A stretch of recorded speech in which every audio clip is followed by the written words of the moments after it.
shururi anfusina wa min sayyiati a'malina.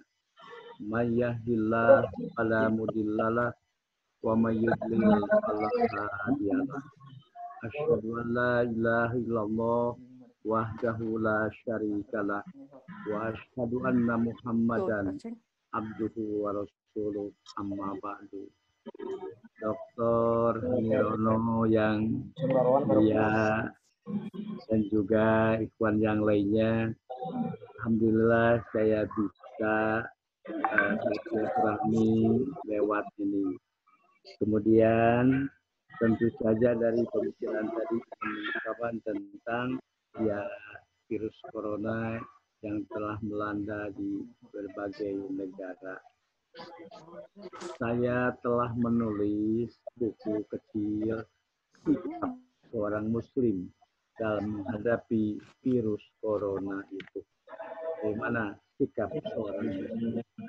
Pertama, virus corona adalah virus yang menakutkan dan telah melanda dunia, baik Asia, Eropa, kemudian Amerika dan negara-negara yang lainnya. Bahkan hampir setiap negara menghadapi virus corona ini. Nah, bagaimana sikap seorang muslim dalam ini? Kita perlu ingat bahwa apapun musibah yang menimpa diri kita adalah dengan seizin Allah. Firman Allah, A'udzubillahi minasyaitonirrajim. Ma asaba min musibatin illa biidznillah. Allah tidak menimpakan satu musibah kecuali dengan izin Allah. Di balik itu kita jangan suudzon terhadap Allah. Maka Allah menciptakan yang merugikan dunia, Allah menciptakan yang membahayakan dunia. Jangan punya amal seperti itu. Tapi kita tetap yakin anaka subhana ma khalaqta hadza batila. Maksudnya Tuhan Rabbana ya Tuhan kami, Engkau tidak ciptakan ini sia-sia. Tentu di balik musibah ini ada hikmah-hikmah yang terkandung di dalamnya dan bersyukur kepada Allah. Di antaranya dalam satu ayat dinyatakan bahwa musibah yang menimpa umat manusia itu adalah la'allahum yatadarrun, supaya manusia merendah diri kepada Allah. Kadang-kadang manusia bangga dengan ilmunya, bangga dengan teknologinya, bangga dengan penemuan-penemuan yang baru, tapi kadang-kadang di balik itu kurang menyadari bahwa semua itu adalah izin Allah. Dalam hal ini ada dua ayat, ada ayat Qur'ani, ada ayat kauniyah. Untuk orang muslim, dengan ayat Qur'aniyah pun barangkali cukup untuk menggugah ketakwaan dan keimanannya. Tapi kadang-kadang ada yang perlu juga dengan ayat kauniyah, seperti gempa bumi, tsunami, dan yang lainnya. Di antara yang sering kita saksikan adalah gempa bumi serentak memecahkan La ilaha illallah, yaitu bukti baru sadar dengan ayat kauniyah. Allah pun mengingatkan kita, falaulah ijahum ba'suna tadarrun, mengapa di saat datang musibah yang menimpa dirinya mereka merendah diri. Sama ini tidak yang langsung rendahkan Allah, dan juga yang tidak, seperti halnya Kan'an putra Nabi Nuh. Saat banjir sudah mulai meninggi dan Nabi Nuh siap di kapal dan mengajak anaknya, ya bunaya irkab mana. Tapi putra Nabi Nuh Kan'an tidak ingin menyelamatkan diri dari kapal seperahu dengan Nabi Nuh. Katanya, sa'awi ila jabalin ya'simuni minal ma, biarlah kami akan mencari gunung yang tinggi untuk keselamatan dari bencana ini. Itu diantaranya. Maka tentu saja dalam menyikapi hal ini bagi umat Islam adalah bertawakal kepada Allah. Wa tawakkal 'ala Allah wa kafa billahi wakila. Tawakallah kepada Allah dan cukup Allah baik-baik yang dijadikan andalan. Tawakal bukan berarti tidak berusaha, tetap berusaha sekuat tenaga. Karena seorang sahabat datang kepada naik apa kamu? Naik unta. Gimana untanya sekarang? Saya lepaskan gajah dan tawakal kepada Nabi. Ikilha semua tawakal Allah. Ikat dulu baru tawakal kepada Allah. Jadi kita tawakal dalam hal ini juga bukan berarti tidak berusaha. Bagaimana upaya kita dan langkah-langkah kita untuk bisa mengatasi masalah musibat ini. Kemudian umumnya manusia dengan musibat adalah takut mati kebanyakannya. Padahal kematian itu tidak mesti ditakuti. Karena pasti akan terjadi dan pasti akan menjemput kita. Tapi yang mesti kita takuti bukan dengan mati, bima badal maut, dengan apa yang akan terjadi setelah mati. Kami menyatakan paman suhziha anin nar wa udkhilal jannata faqad faz. Siapa yang dijauhkan dari neraka, dari masuknya surga, itulah yang beruntung. Nah, kira-kira umat manusia bertanya, kira-kira nasib kita apakah suhziha anin nari atau suhziha anil jannati? Wa udkhilal naro atau udkhilal jannata? Itu mestinya yang harus kita perhitungkan. Nah, mudah-mudahan musibah virus corona menggugah umat manusia pada umumnya, lebih khusus umat Islam bagaimana untuk bertawakal kepada Allah. Karena semua ini adalah atas izin dan kekuatan Allah. Nah, itu diantaranya. Kemudian saya juga sindir dengan ini, kita bukan harus takut saja dengan virus corona, tapi kita juga harus takut dengan virus setan. Virus dengan tanda petik itu, virus setan. Mengapa? Setan juga korin. Wa may yakuni syaitanu lahu qorina fasa'a qorina. Maka siapakah yang setan menjadi korin baginya, maka dia adalah sejelek-jelek korin. Yang terjemahkan sejelek-jelek corona itu adalah setan. Karena corona dengan korin itu sama kalau dalam bahasa Arab. Corona artinya mendampingi, korin yang mendampingi. Maka setan sejelek-jelek korin, pendamping atau corona. Walau alam saya tidak tahu apa corona artinya dalam istilah yang sekarang ini. Bahkan kan lapisan luar matahari juga namanya corona itu. Lapisan luar matahari yang panas 5.000 derajat itu juga namanya corona. Walau tapi saya mengkaitkan bahwa kalau dilihat dari segi korin, setan pun adalah korin atau corona. Kemudian yang menjadi sasaran setan adalah setiap individu, bukan setiap negara atau benua, setiap individu. Kemudian sudah beratus juta, mungkin miliaran orang yang telah terjerumus dengan godaan setan dan akan mengakibatkan kerugian dunia dan ini pun harus menjadi perhatian bagi kita, khususnya umat Islam. Jangan hanya takut dengan corona yang sekarang, takutlah dengan setan yang sebagai korin bagi kita. Itu diantaranya.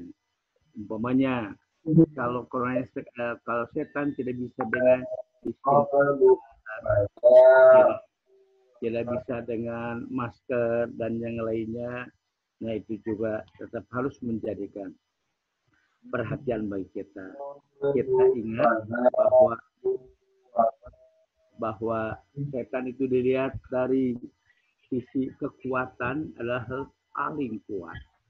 Umur lebih dahulu setan daripada kita, setelah jutaan tahun mungkin.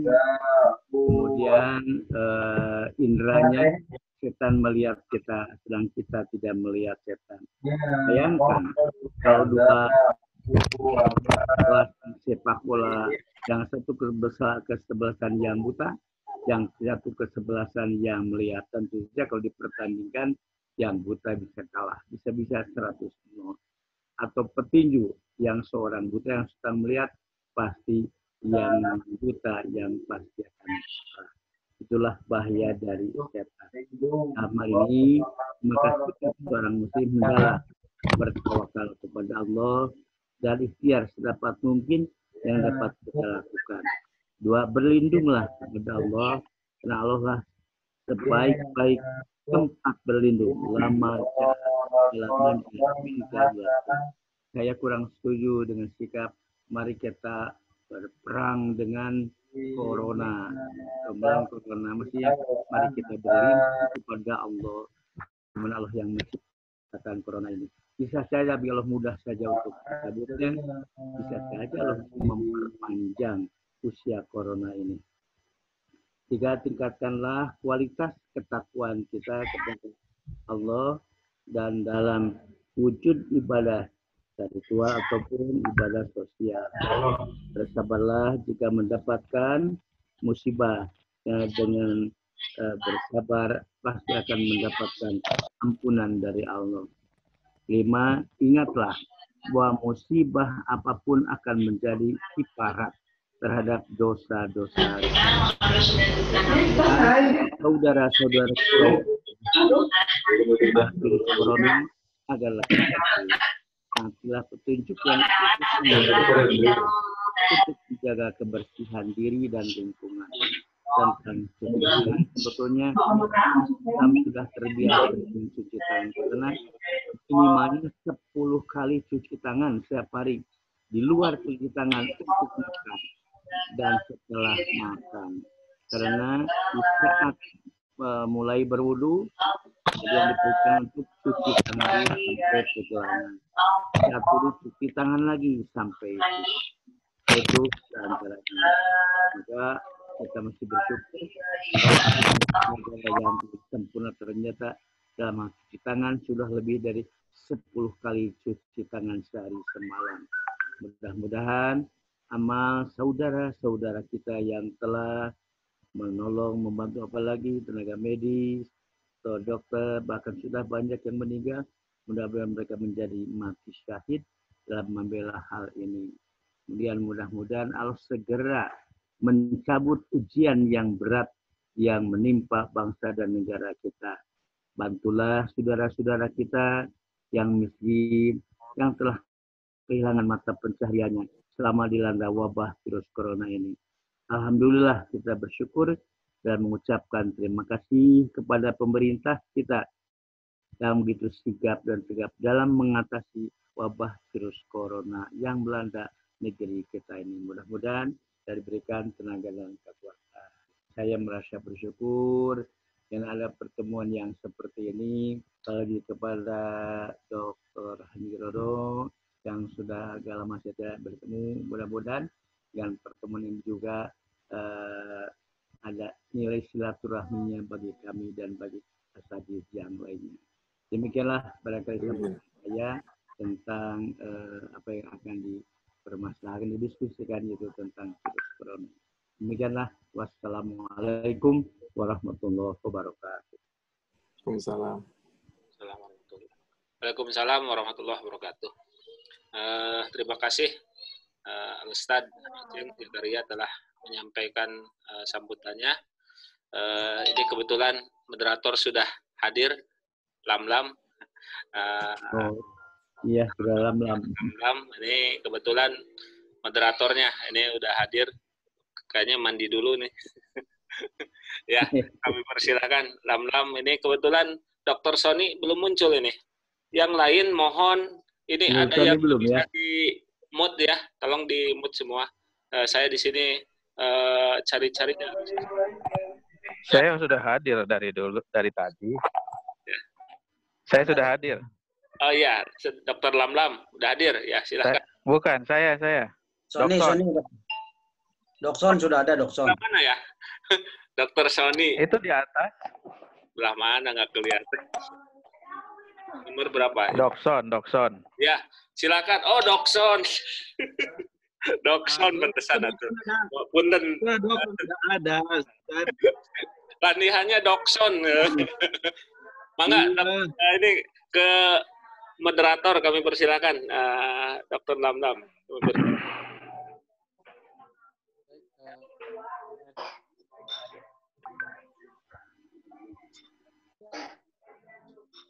Tidak ada suara, Dr. Lam-Lam. Baik, terima kasih kepada Kang Muslim dan juga Ketua Umum PPNSIS, Al Ustadz Aceng Jakaria.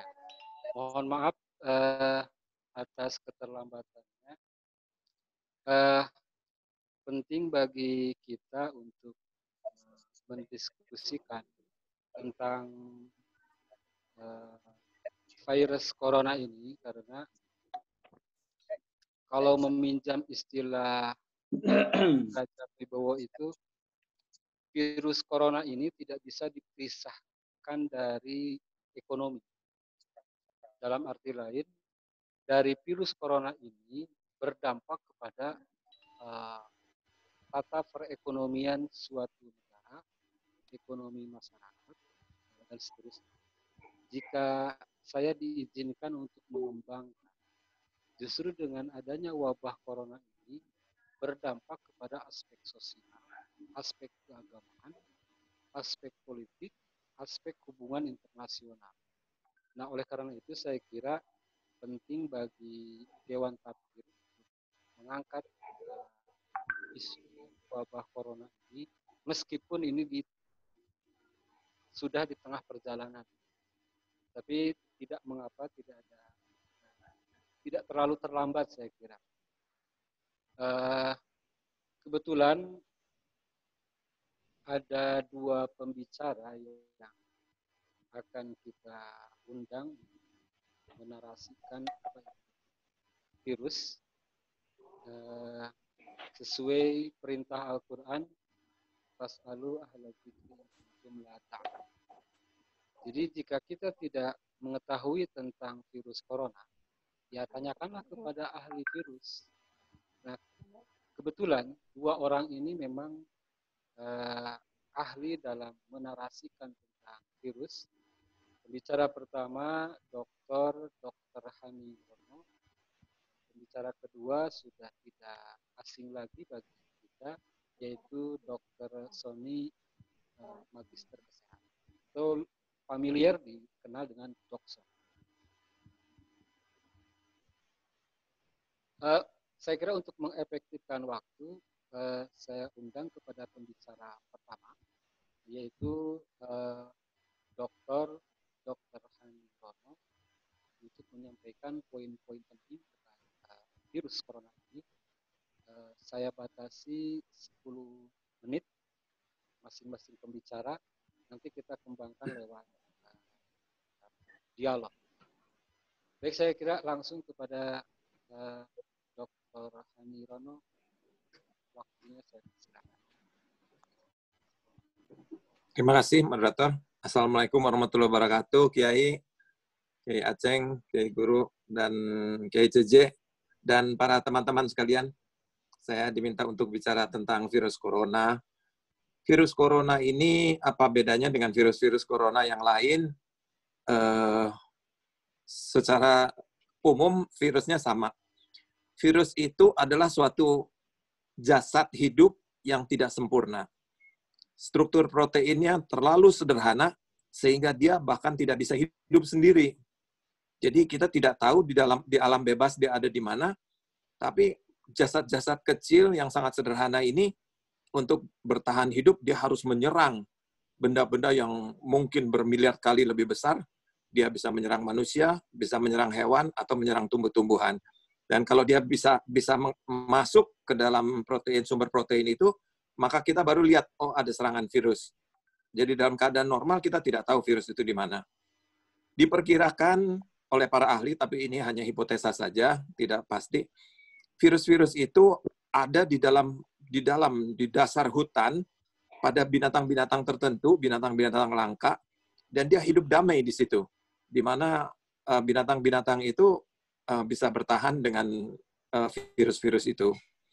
Tapi karena manusia merusak hutan, yang sudah dilarang di dalam Quran, manusia merusak hutan, binatang-binatang itu lari keluar, dan binatang-binatang itu mengalami kontak kepada manusia, dan akibatnya manusia tertular, dan manusia tidak bisa tahan.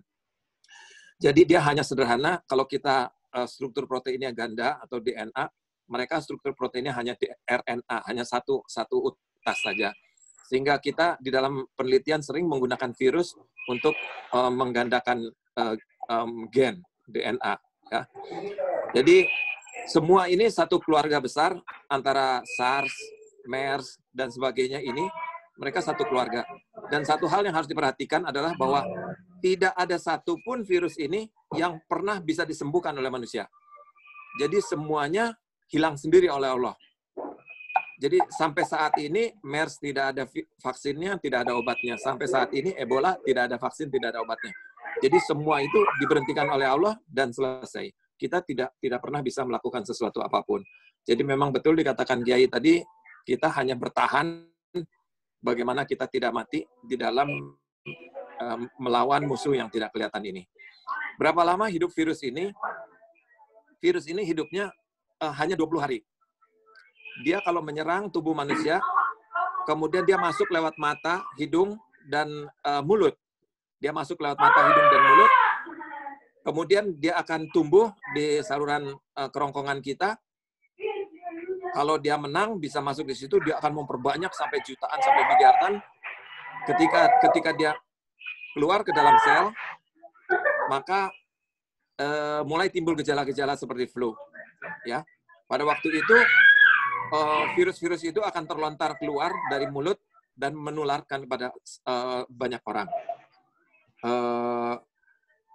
Virus-virus ini, virus corona agak berbeda dengan virus yang lain karena dia ukurannya lebih besar, akibatnya lebih berat. Sehingga si virus itu kalau dipercikan, dia akan jatuh ke bawah. Kalau dia ketika orang bersin, dia terlontar bersama ludah-ludah dan lendir-lendir dari tenggorokan, dan dia bisa hidup di dalam lendir-lendir itu selama lendir itu masih ada.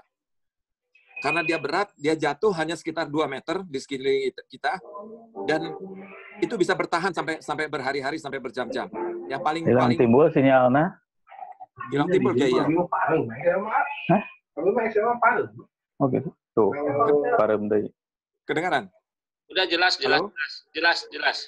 Lanjut aja. Jadi si ini virus itu, Dok, ya. Yang ini ada yang nggak bisa di-mute, tolong di-mute semua. Yang lain. Ini Irwan di-mute ya. Yang nggak bisa di-mute nih, tolong di-mute dari sana. Terima kasih. Lanjut, Dok. Dimatikan. Jadi si virus itu hidup karena lendirnya tidak kering, maka dia hidup. Kalau dia pada paling lama, dia hidup pada kayu. Pada plastik, dia bisa hidup sampai 5 hari. Nah, kotoran itu kepegang sama tangan kita pegang mulut, maka orang akan tertular. Karena itu, kalau di masjid, karpetnya harus dilepas. Karena karpet itu akan menahan virus sangat lama. Virusnya dilepas, kemudian tegel yang datar itu, kalau bukan lantainya kayu, akan lebih mudah untuk dibersihkan. Kemudian, ada teori yang baru, dia juga bisa yang virus-virus yang kecil-kecil itu mengapung bersama udara, dan dia bisa beredar sampai sekitar 4 meter dari manusia, dan dia bisa bertahan 8 jam di udara. Jadi lebih cukup panjang. Jadi walaupun orangnya sudah pergi, kita masih bisa ketularan dengan virus-virus yang berterbangan di dalam udara. Jadi kalau dia menyerang kerongkongan kita, dia tumbuh di sana. Begitu banyak, dia akan menyerang ke bagian lain. Dia menyerang yang paling sering ke paru-paru, menyebabkan paru-paru itu akan menjadi rusak dan tidak berfungsi bagi bernafas, tapi dia juga menyerang jantung, dan kematian biasanya karena jantung. Jadi pada orang-orang tua, di mana fungsi paru-paru dan jantungnya sudah tidak sempurna, maka kematian itu menjadi sangat mungkin terjadi. Yang paling bermasalah pada virus ini adalah sebagian besar, lebih dari 80%, tidak ada gejala sama sekali. Tidak ada gejala, tapi dia menular kemana-mana. Orang sudah positif, dia bisa saja segar bugar, nggak kelihatan apa-apa. Tapi dia menjadi mesin penyebar virus kemana-mana, dan itu luar biasa cepat menularnya. Ya, kalau satu masjid, satu orang ada yang ini bisa kena satu masjid semua. Ya, sudah terbukti di Lembang ada kebaktian gereja Bethel Indonesia itu 650 jamaah, dan sekarang yang meninggal udah lebih dari 10. Pendetanya meninggal, istrinya meninggal, ada yang dokter Exenveni itu juga meninggal, semua jamaah meninggal, dan semuanya dikurung 650 orang itu. Hanya karena satu kali ikut di dalam suatu kebaktian. Dan pada waktu itu semuanya sehat. Jadi kita nggak bisa lihat. kita nggak bisa lihat siapa yang sakit, siapa yang tidak sakit. Betul-betul kita melawan musuh yang tidak kelihatan. Ya, virus ini mati sendiri. Jadi virus itu begini, begitu dia menang di dalam sel, dia akan membuat virus sebanyak mungkin. Karena virus itu makin banyak, akhirnya virus itu saling bunuh sendiri. Karena makanannya nggak cukup. Jadi kalau virus itu tidak pindah selama 20-30 hari, tidak pindah dari badan ini, maka dia mati sendiri, hilang. Bisa nggak kita bertahan selama 23 pasien yang sedang sakit itu, bisa nggak kita bertahan sampai 30 hari? Karena kalau begitu kita bisa bertahan sampai 30 hari, maka virusnya mati. Apa yang dilakukan oleh dokter? Hanya memasang pernafasan buatan, dan kita menunggu sampai virusnya mati. Karena belum ada obatnya untuk virus, belum ada antibiotik, belum ada antivirus, dan belum ada vaksin untuk menahan. Jadi kita menahan. Yang jadi masalah, kalau penularannya banyak sekali, semua orang perlu alat bantu napas. Itu yang disebut respirator. Sedangkan respirator itu di Indonesia hanya ada 8.000. Penduduk kita ada 200 juta. Jadi kalau bareng-bareng semua masuk ICU, nggak cukup, Pak. Yang paling takut, satu waktu dokter-dokter itu karena terlalu banyak pasien, sama seperti perang, dia harus menentukan siapa yang ditolong, siapa yang tidak ditolong. Karena kita nggak punya alat bantu napas sedemikian banyak. ICU kita juga cuma ada 1.000. Tempat tidurnya hanya 8.000. Jadi kita sama sekali tidak siap dengan ICU. Amerika saja yang sedemikian besar, mereka tidak siap dengan ICU dan mereka dapat bantuan 1.000 alat napas itu respirator dari Cina. Jadi virus itu dia mati sendiri. Jadi caranya gimana si virus itu selama 20-30 hari tidak pindah ke orang lain. Karena begitu dia pindah ke orang lain, dia hidup lagi 20-30 hari lagi. Pindah lagi, hidup lagi 20-30 hari lagi. Dan itu menyebabkan menjadi panjang. Kalau kita bisa kurung, jadi yang sakit ya udah diam di situ selama 20-30 hari, kita pertahankan di dalam ruang ICU yang diisolasi, sedangkan yang di luar semua tidak menyebarkan. Asal kita bisa tidak berhubungan selama 20-30 hari, maka semua virus itu mati. Tapi kalau ada yang tidak siap, dia jalan-jalan, dia jalan ini, dia itu, nggak peduli, ngerokok, nggak peduli ini, nanti dari orang-orang seperti inilah yang tumbuh-tumbuh terus dan tidak selesai-selesai. Ya, jadi apa yang kita harus lakukan? Satu, cuci tangan. Karena yang paling banyak itu kita nggak lihat virusnya, kita pegang tangan. Semua yang sering kita pegang, gagang pintu, ya, yang kelihatannya sering dipegang orang, gagang pintu, tangga turun, pencetan lift, semua yang sering itu selalu cuci. Jadi harusnya di tempat-tempat itu selalu ada cuci tangan. Virus ini sangat mudah mati dengan sabun. Dia sangat mudah mati dengan sabun dan alkohol, dia mati. Jadi kalau kita cuci tangan itu cukup untuk membunuh. Ya, bagaimana dengan yang nempel di baju kita? Baju kita rendam di dalam sabun. Jadi kalau kita pergi keluar, bajunya buka, jangan dibawa ke dalam rumah, rendam dalam sabun. Ya, atau di dalam Baiklin, di dalam pemutih. Jadi itu. Kemudian yang sakit harus pakai masker. Kalau yang sakit mau udah tahu. Sekarang yang nggak merasa sakit nih, nggak tahu, nggak diperiksa, nggak diapa gitu. Gimana dia tahu? Sekarang semua saja tidak peduli siapapun harus pakai masker. Karena kita tidak tahu siapa yang sakit, siapa yang tidak sakit. Semua harus pakai masker. Kalau dia pakai masker, jadi dia napasnya itu tidak menular keluar. Nah, kemudian orang yang lain juga pakai masker, supaya virus-virus yang di udara itu tidak kehirup sama dia. Terus keuntungannya masker adalah kita tidak megang mulut, hidung. Ya, biasakan pakai kacamata. Kalau kita keluar pakai kacamata, pakai masker. Kalau dokter-dokter pakai tameng itu supaya nggak bisa megang mata, mulut dan hidung karena itu tempat masuk. Ya, jadi masker, kemudian cuci tangan dan jaraknya harus dijaga antara 2 meter minimal antara 2 meter sehingga kalau virus dari napasnya itu tidak sampai ke kita. Sampai di rumah mandi, sepatu jangan dibawa ke dalam rumah, ya. Ganti baju. Nah, itu yang jadi masalah. Kita kalau di rumah sakit semua ditutup APD seperti perang supaya tidak nempel sama tubuh, tapi APD kita kurang. Jadi di beberapa rumah sakit dokter-dokter itu kenapa banyak yang mati karena dokter-dokter itu berperang dengan peralatan seadanya, cuma pakai masker aja dan maskernya juga bukan masker yang khusus virus. Mereka pakai masker biasa. Itu yang jadi masalah. Di sisi lain tentunya kita harus sehat. Cukup tidur, kena matahari, katanya matahari di atas jam 10, olahraga di dalam rumah, ya makan banyak buah-buahan dan sayur-sayuran, dan yang paling penting mendekatkan diri kepada Allah agar kita tidak stres. Apa yang dikatakan Kiai betul, makin kita takut, makin kita stres, daya tahan tubuh kita rendah, maka kita akan makin cepat kena. Dan kalau kita kena, kita akan cepat sekali jatuh.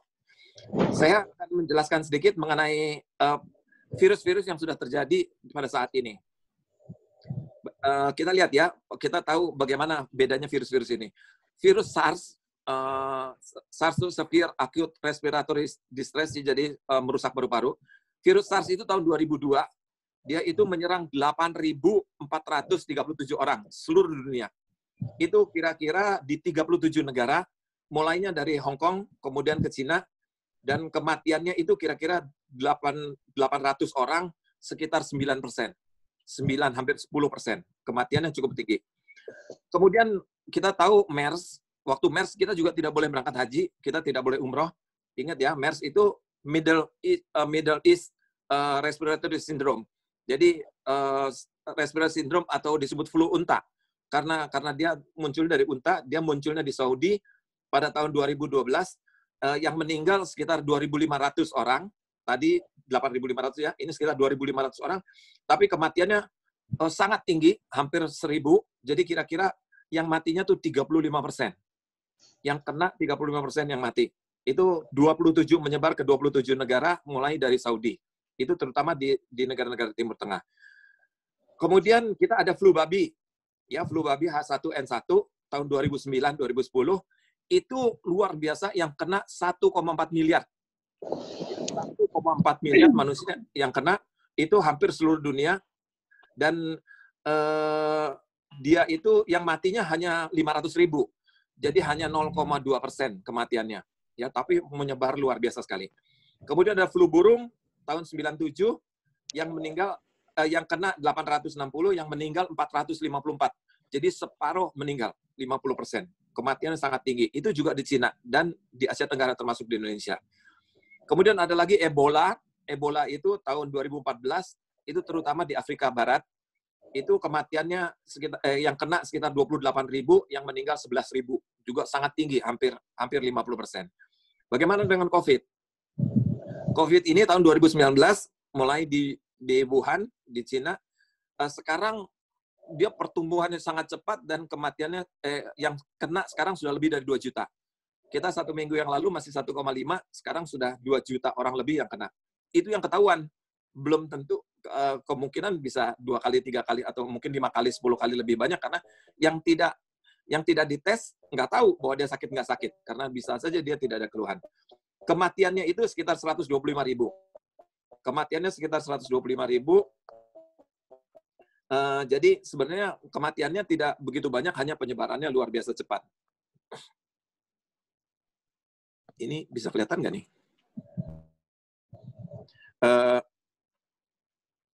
Kemudian apa yang dok, bisa dipercepat ya? Ya, oke. Jadi 2 menit lagi. Apa yang terjadi, apa yang dampak yang paling penting di sini adalah bahwa apa yang terjadi, orang kalau terkurung, dia tidak bisa cari uang, dan pasti akan ada dampak ekonomi. Semua pabrik tutup, semua perusahaan tutup, semua toko tutup, semua pabrik tutup, dan masalah yang akan timbul dampak ekonomi. Sekarang penyebaran yang paling tinggi adalah di Amerika Serikat, yang kenanya sudah lebih dari 600.000. Cina itu sekitar 80.000, mereka sudah lebih dari 650.000, dan kematiannya sudah sangat tinggi. Dan kota New York adalah tempat di mana kematian paling tinggi. Dan sekarang mereka bingung karena dampak pada resesi ekonomi, sehingga Presiden Amerika mungkin akan mencabut lockdown karena takut pada pengaruh ekonomi. Tapi bagaimana dalam keadaan virus masih berkembang seperti ini? Jadi itu kalau kita bisa sampaikan, Korea Selatan itu mengeluarkan dana sekitar hampir 356 triliun rupiah untuk COVID sampai minggu lalu. Australia mengeluarkan 1.852 triliun rupiah, Jerman 2.800 triliun rupiah, Arab Saudi 300 triliun rupiah, Kanada 2.208 triliun rupiah, Italia 450 triliun rupiah, Singapura 620 triliun rupiah, dan di Indonesia ini masih baru 150 triliun dan belum dikeluarkan seluruhnya. Jadi masalah yang sangat berat, masalahnya adalah masalah ekonomi. Mungkin sementara itu dari saya. Terima kasih. Wassalamualaikum warahmatullahi wabarakatuh. Mohon maaf apabila ada yang kurang.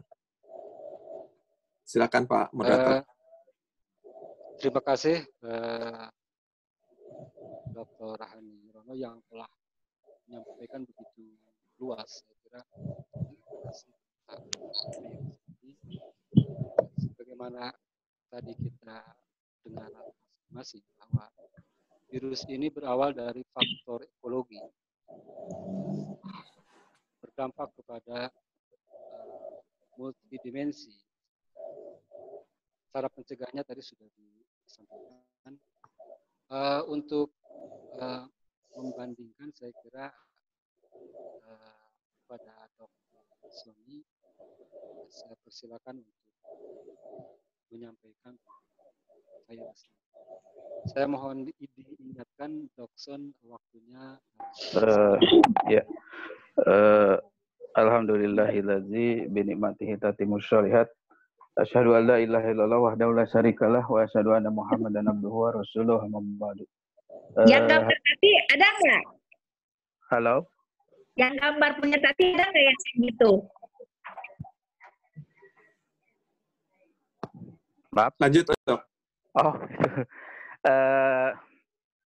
Terima kasih kepada diklik gambarnya. Yang lagi ngomong diklik. Nanti keluar itu. Yang mana ya yang itu ya? Ini siapa yang bicara nih?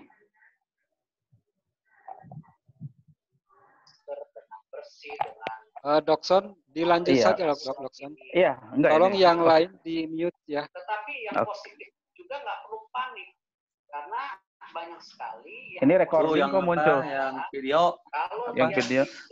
Yang video itu yang apa yang utama nih, layar utama yang keluar malah WhatsApp yang ada di apa? Yang ada di iPad atau apa ini? Yang dokter. Ini Dokson nggak kelihatan gede nih. Ini sebentar. Ini yang jadi ini jadi host siapa ini ke yang jadi host nih? Ada yang jadi host. Siapa tuh yang Agim Sulaiman? Siapa ini ya? Salah satu yang mungkin kita. Oke, dimulai aja saya terus. Lanjut aja. Tapi ada suara apa ini? Disiplin, bersih, berkolaborasi, apalagi. Ada screen Miqbal Sans. Keluarkan ya itu ya. Iya. Ya, keluarkan saja, Kang. Keluarkan aja. Dokson, jadi bisa dimulai, Dokson. Dimulai saja. Ada yang mijit ini. Jadi saya jadi bukan host ini. Saya dimulai. Ya. Oke. Terima kasih kepada moderator, Dr. Lamlam. Tadi sudah banyak yang dibahas oleh Dr. Hani Rono. Saya pertama kali jumpa beliau saat saya di Majalaya, Dok, waktu koasisten. Jadi mengenai COVID Alhamdulillah. Ini, ya Dok, ketemu lagi baru sekarang. Udah lama nggak ketemu. Jadi sama-sama murid Kiai. Iya. Atur nuhun ke Ketua Majelis Takhir, Dr. Muslim yang sudah mengundang saya, juga kepada Ketua Umum, ketemu lagi di sini, dan ustadz-ustadz yang lainnya. Jadi saya sebagai Ketua Satgas hanya mengulang saja, mungkin ada beberapa yang ditambahkan atau menguatkan yang Dr. Hani Rono, bahwa virus corona ini memang mutasi dari SARS-CoV, jadi dari SARS virus gitu ya, yang tahun 2003. Nah, mutasinya ini, kenapa dia mutasi? Karena memang genomnya RNA. RNA itu mudah sekali untuk mengalami mutasi, dan dia mudah sekali mengalami replikasi tergantung dari situasi dan kondisi lingkungan yang ada. Itu seperti itu.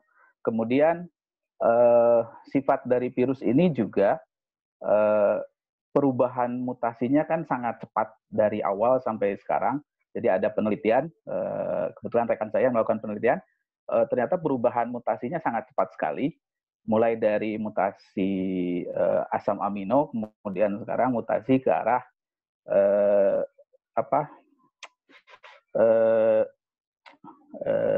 ada bagian lupa lagi saya, dari sel yang berubah. Jadi bukan asam amino lagi yang bermutasinya. Nah, hal inilah yang menyebabkan si virus ini terus bertahan dan sulit ditemukan vaksinnya. Nah, adapun gejala yang halo, masih kedengar ya? Lanjut kedengaran. Oke. Adapun gejala pada COVID-19 ini umumnya sama dengan penyakit yang disebabkan virus lainnya gitu ya. Jadi yang paling utama gejala itu yang ditemukan adalah demam. Kemudian kedua batuk, ketiganya pegal atau tidak enak badan. Jadi seperti kalau orang awam bilang masuk angin gitu ya, seperti masuk angin. Kemudian, nah kesini ternyata sekarang gejalanya sudah tidak khas lagi. Ada orang yang datang hanya dengan biduran saja atau kaligata, ada orang yang datang hanya dengan mata merah saja, atau yang tidak ada gejala sama sekali, gitu ya. Jadi gejala khasnya sebetulnya sekarang sudah mulai tidak tampak untuk yang awal. Nah, kenapa COVID-19 ini sangat menyebar luas? Karena dia itu, pernah saya sampaikan, dia itu licik. Kenapa? Karena dia ketika menyerang manusia, dia tidak langsung menyebabkan si manusia itu sakit berat ataupun langsung mati, gitu ya. Tapi dia biarkan si manusia itu sehat seperti semula. Karena masa inkubasinya yang panjang. Ada yang mengatakan 14 hari, ada yang 20 hari, bahkan ada yang lebih dari 20 hari. Jadi dia sangat panjang. Orang sudah terpapar, terkena, tapi santai saja karena masa inkubasinya yang panjang. Tapi orang itu jalan-jalan dan menyebarkan ke yang lain. Ini liciknya dari si virus ini. Kemudian virus ini juga ternyata yang menyebabkan kerusakan di paru-paru itu sebetulnya bukan virusnya, tapi dari antibodi tubuh yang kalang kabut atau yang kalap ketika menghadapi virus ini. Jadi dia segala dikeluarkan, senjatanya akhirnya merusak tubuh sendiri. Jadi yang merusak itu bukan virusnya, tapi antibodinya yang merusak. Nah, ini liciknya si virus ini. Kemudian kerennya lagi, pinternya virus ini, dia ketika bereplikasi, jadi bereplikasi itu menambah jumlah gitu ya, beranak lah gitu. Kalau kita beranak, itu hasil dari replikasinya itu tidak sama dengan induknya. Itu berbeda. Sehingga antibodi tubuh ketika mengenal virus itu kan scanning, lihat wajah gitu ya. Dia melihat wajah, oh itu. Tapi ketika ada replikasi, kemudian dia muncul, ternyata berbeda dengan apa yang pernah dia kenal. Nah, ini yang keren. Jadi sangat berbeda dan sulit dilihat, sehingga sulit untuk dibunuh oleh antibodi kita. Gitu. Sehingga dia akan terus dan berkembang. Kemudian jadi disinilah letak kekerenan dari si virus ini. Jadi virus ini taktiknya sangat jitu. Jika semua yang terpapar kemudian menjadi sakit atau sakit berat atau mati, maka selesai mata-mata hidupnya. Jadi betul kata Dr. Nirono tadi. Jadi kalau kayak SARS atau MERS atau flu babi atau yang lainnya, itu sangat cepat mematikan. Sehingga dia mati dengan sendirinya. Tapi si virus ini taktiknya nggak seperti itu. Dia masa inkubasinya panjang, kemudian dia pandai bereplikasi, kemudian dia pandai hasilnya juga akan berbeda dengan yang lainnya. Sehingga inilah sebetulnya yang dikhawatirkan oleh tenaga medis atau pemerintah saat ini, penyebarannya yang sangat cepat. Jadi si virus ini akan hidup ketika ada di tubuh manusia. Makanya ketika manusianya berjalan-jalan kemana-mana, maka akan nyebar si virusnya itu. Nah, kemudian apa sih gejala yang didapat pada COVID-19 ini selain dari yang tadi?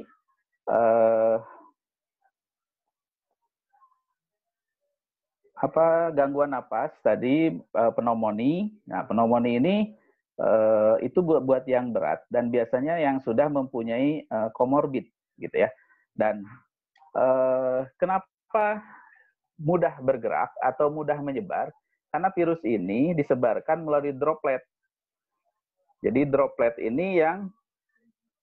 itu cairan yang keluar ketika kita bicara. Itu jaraknya bisa 1-2 meter.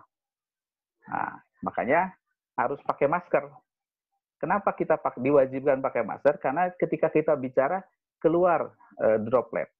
Nah, droplet ini ketika keluar bisa saja mengenai meja, bisa saja mengenai tangga, bisa saja mengenai apa saja yang ada di sekitar kita, segi area 1-2 meter, atau bisa langsung ke orang lain. Ketika kita batuk juga bisa keluar. Makanya harus pakai masker. Jadi masker itu bukan untuk melindungi diri kita saja, tapi untuk melindungi orang lain agar orang lain tidak tertular. Kemudian, kenapa kita harus selalu cuci tangan? Karena cuci tangan itu dengan cuci tangan, si virus itu kan tadi disebutkan bahwa dia hidup di benda-benda yang ditempeli.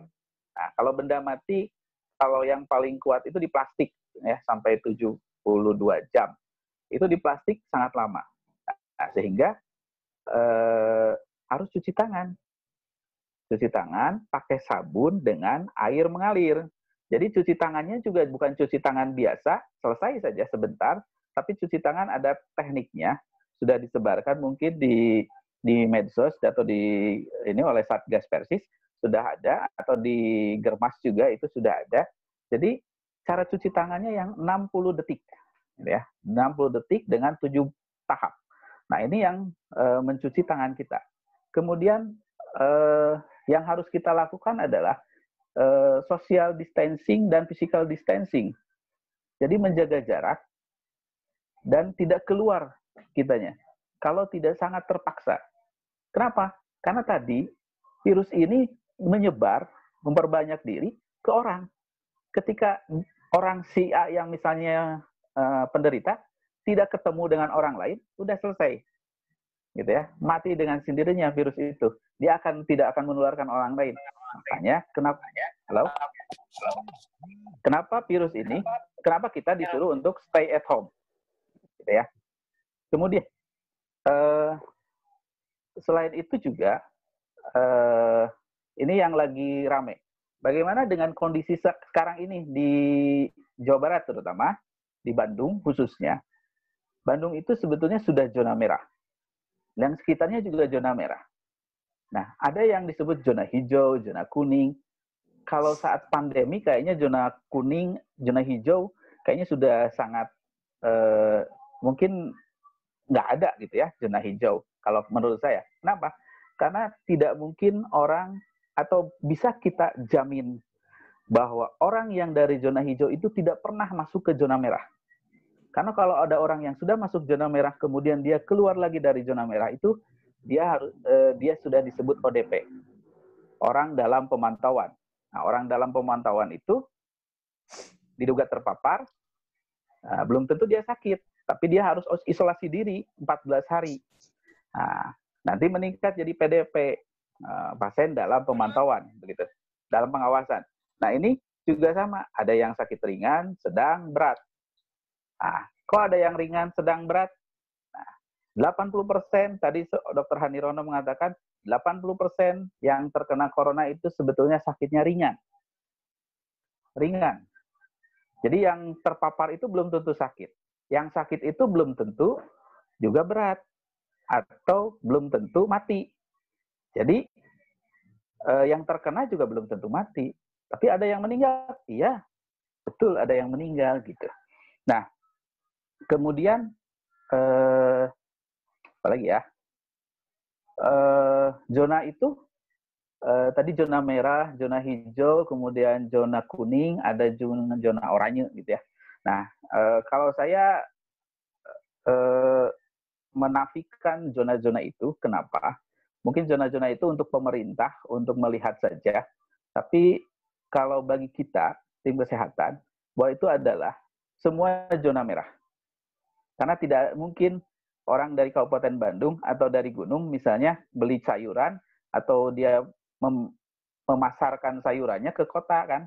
Kalau di Bandung ke Andir atau ke Caringin. Itu nggak mungkin dia tidak datang. Pasti tidak datang. Kalau dia tidak datang, mobilnya yang datang. Di mobilnya bisa nempel droplet itu. Dan usianya 3 hari. Gitu ya. Nah, ini yang sebetulnya yang perlu diwaspadai. Kenapa kita sebetulnya tidak melarangnya orang untuk sholat di masjid, tidak. Kita menganjurkan untuk tidak berkumpul. Jadi orang kesehatan itu atau pemerintah menganjurkan orang untuk tidak berkumpul. Kenapa? Biar tidak menular. Ya, karena penularannya itu lewat situ. Ya. Kalau mau sebetulnya bisa. Tapi pakai APD lengkap. Jadi pakai, kata Dr. Hadirono tadi, kayak pakai baju kayak jas hujan begitu ya. Seperti jas hujan tapi bukan. Kemudian pakai sepatu boot, kemudian pakai masker, kemudian pakai Google, kacamata, kemudian pakai tameng di muka kayak polisi kalau lagi demo. Nah, seperti itu. Nah, silahkan boleh ke masjid. Tapi itu sekali buang, gitu ya. Itu sekali buang. Nah, kemudian apalagi, nah Satgas Persis, apa yang dilakukan oleh Satgas? Ya, masih ada? Waktunya 1 menit lagi. Oke, yang dilakukan Satgas Persis saat ini, kita mendata semua aset jamiah untuk ketahanan pangan. Jadi aset jamiah untuk ketahanan pangan kita data. Kenapa? Karena ada yang memprediksi COVID ini sampai puncaknya sampai Juli. Dan APBN sendiri dirancang sampai bulan Desember untuk penanganan ini. Jadi kita juga harus menyesuaikan. Nah, kita data aset jamiah untuk ketahanan pangan, mana sumber pangannya, kemudian mana yang sangat terdampak. Sehingga kemarin kita sudah membagikan beberapa bantuan untuk jamaah kita dan kepada asatid juga bantuan. Memang tidak banyak, tapi minimal bisa membantu untuk mereka, gitu ya. Jadi kita data itu, kemudian kita juga siap melayani, membantu jamaah yang memang ketika positif atau dia harus mengisolasi diri. Nah, kita juga bantu. Kemudian Satgas Persis juga sudah melakukan edukasi di semua PD dan di semua cabang, itu sudah terbentuk Satgas Persis dan sudah mulai mengedukasi ke masyarakat, sudah melakukan edukasi untuk cuci tangan, pakai masker, dan lain sebagainya. Dan juga kita sudah membagikan APD untuk beberapa sarana pelayanan kesehatan yang punya pemerintah. Itu saja mungkin Dr. Lamlam yang bisa saya sampaikan. Baik. Terima kasih Dokson yang saya kira ini ada informasi baru di mana Dokson ini mutasi COVID-19 ini sangat cepat, tetapi beliau tidak menjelaskan apakah yang terjadi di Indonesia itu, kalau saya istilahkan itu, apakah tipe A, B, atau C. Mungkin nanti bisa dilengkapi oleh beliau. Kemudian yang menarik lagi adalah COVID-19 ini replikasinya sangat tidak terdeteksi oleh antibodi, sehingga sebagaimana tadi disampaikan, kalang kabut mempertahankan daya tahan tubuh karena beranak pinak berbeda dengan induknya, membuat antibodi bingung, dia tidak bisa mengetahui, itu berdampak sangat beresiko. Dan yang lebih menarik lagi adalah karena ini sudah pandemi, sudah merata di berbagai negara, jadi istilah zona hijau, zona kuning itu lebih baik ditiadakan karena itu menyalahi diksi pandemi ini. Baik, saya kira untuk lebih memperluas wawasan tentang virus ini, COVID-19, saya buka para penanggap dari teman-teman yang ada di Zoom meeting ini. Tanya. Saya lihat ada banyak guru saya nih, Ustaz Iqbal, Ustaz Iqbal. Baik, saya kira silakan bagi para asatidzah yang ingin menyampaikan tanggapan terkait virus ini. Yudi. Abdi Iman. Boleh bertanya? Yudi, mangga. Iya, oke. Terima kasih. Kang Yudi. Bisa ngambek. Terima kasih. Yang pertama yang saya ingin tanyakan, baik ke Pak Dr. Hanirono, ya selamat gabung lagi, karena dulu saya pernah ketemu juga di waktu di Alisan, Pak. Mohon. Yang pertama itu tentang penyebaran kan lewat droplet. Ya. Nah, ini karena kemarin juga ada yang mengatakan apa bisa lewat udara, gitu ya. Apakah ada kemungkinan penyebarannya bukan lewat droplet aja, tapi lewat udara? Sehingga orang-orang bertanya juga tentang memakai masker. Kemudian itu yang pertama. Yang kedua, efektivitas memakai masker itu sendiri untuk kesehatan kita bagaimana? Gitu. Aktivitasnya ya, masker kain, maaf. Jadi ada masker kain yang sekarang masker kebanyakan yang dipakai adalah kain. Itu aja dua pertanyaan. Nah, masker kain seperti ini ya. Nah itu, itu aja dua pertanyaan. Terima kasih banyak. Ya. Baik. Siapa dok? Terima kasih Pak Kang Yudi Wildan, Sarjana Hukum Magister. Dijawab satu-satu aja ya. Baik, kita tampung dulu, Dokter. Siap. Gimana? Mangga. Ini harus biasa. Mangga, Sa. Silakan. Abdi Iman. Ya, yes. Pak Iman. Sanu. Pak Gubernur Jawa Barat. Pak Moderator Sanu, Nyerus. Yes, silakan Kang. Abdi ya. Kang Iman Setiadi Latif. Iman Setiawan, Setiadi maupun Adi Isan. Setiawan. Ya, ngabodor eta mah, ngabodor. Nuhun ka Pak Moderator, Dr. Lamlam. Aya patarosan baikkan ka Dr. Hanirono sareng Dr. Sony. Punten pami abdi lepas pinternya karena ini pandemi ini memang terus terus mewabah dan sebetulnya apa yang dilakukan sekarang mungkin tahap pencegahan dan terutama yang harus disupport juga adalah masalah pengobatan, yaitu obat dan vaksinnya mungkin ya dok ya. Karena wabah ini akan terus. Dan ini juga kan seperti penyakit-penyakit lainnya, seperti penyakit paru, influenza, dan lain-lain lah yang menular itu kan terus ada, bakal terus ada. Termasuk Corona 19 ini akan terus mungkin terus ada. Tinggal mungkin nanti yang harus disupport itu adalah masalah vaksin dan obat-obatan yang saya belum lihat ini pemerintah concern terhadap ini. Kalau yang dilakukan sekarang seperti social distancing, kemudian juga lain itu kan ya pencegahan untuk sementara. Tapi kalau sudah ada vaksin dan obat, insya Allah mungkin ini bisa selesai. Mohon apakah benar atau tidak seperti itu? Terima kasih.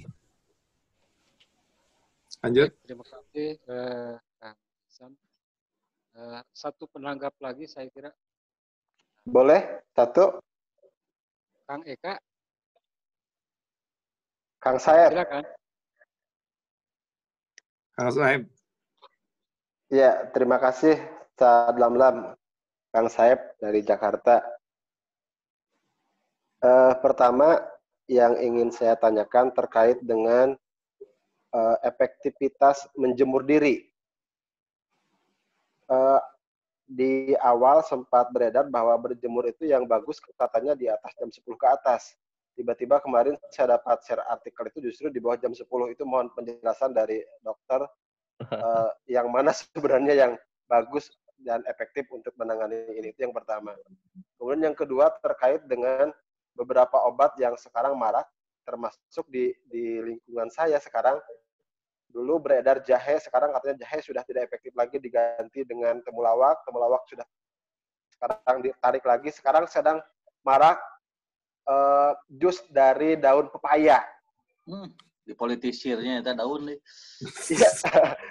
Itu saya mohon penjelasannya dari segi medis. Itu mungkin. Kemudian yang tidak kalah pentingnya adalah kaitannya virusnya dengan dunia politik di Jakarta itu sangat-sangat kental itu.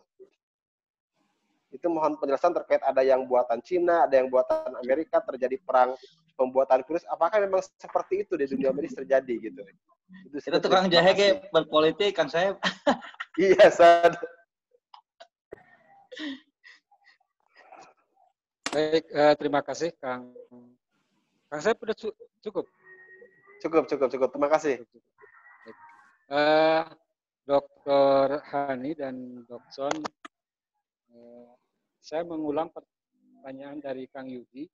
Pertama, penyebaran droplet itu bisa lewat udara, apakah jaraknya 1,5 meter atau tadi 4 meter. Kemudian efektivitas masker, terutama masker kain yang umum dipakai oleh masyarakat. Dari Kang Iman ini saya menarik nih, pertanyaan dari Kang Iman itu dia menuntut adanya segera obat atau vaksin yang bisa membunuh virus ini. Karena kita agak panik karena tidak ada obat yang bisa menyelesaikan COVID-19. Mungkin ini riset atau ilmuwan yang meneliti tentang vaksin apa yang cocok nanti bisa dijelaskan oleh Dr. Hani. Pak Moderator, mic-nya kirang caket. Siap.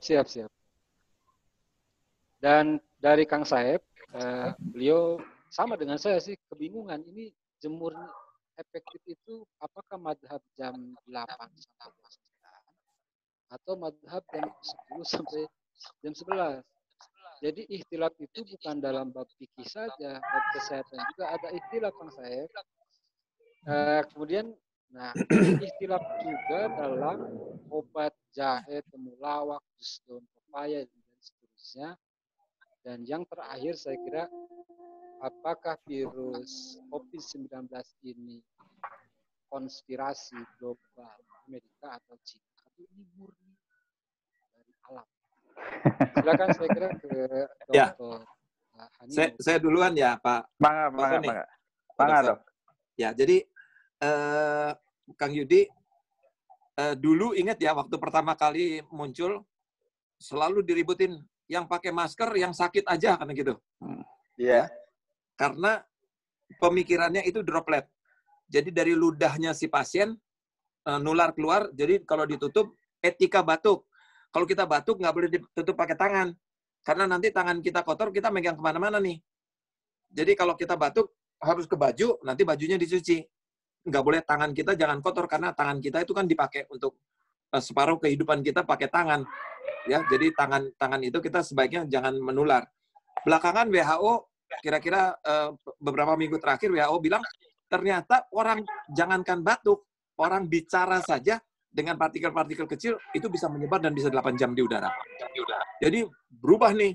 Tadinya yang pakai masker hanya yang pasien, sekarang semua harus pakai masker. Ya, semua masker. Sekarang masker yang seperti apa? Kalau menurut teori, ini karena semuanya baru, jadi semua kalang kabut.